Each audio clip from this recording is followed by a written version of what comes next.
ఈ చికెన్ పలావా ఇంకా కర్రీస్ కలుపుకోవసరం లేదు. మిక్సింగ్ అయిపోయి ఉంటది కాబట్టి చికెను రైస్‌లో ఏసి వండేస్తాం కాబట్టి అసలు విడిగా కర్రీలు కలుపుకోక్కర్లా. ఉల్లిపాయో, సలాడో కలుపుకోవచ్చు.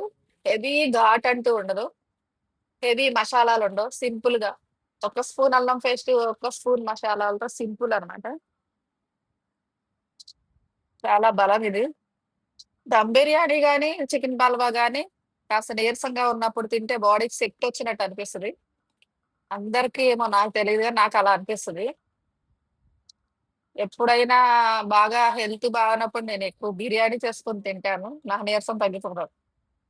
అంత ఎనర్జీ వస్తదనమాట బిర్యానీ. అంటే ఎనర్జీ వచ్చేలాగా మనం వండుకోవాలి.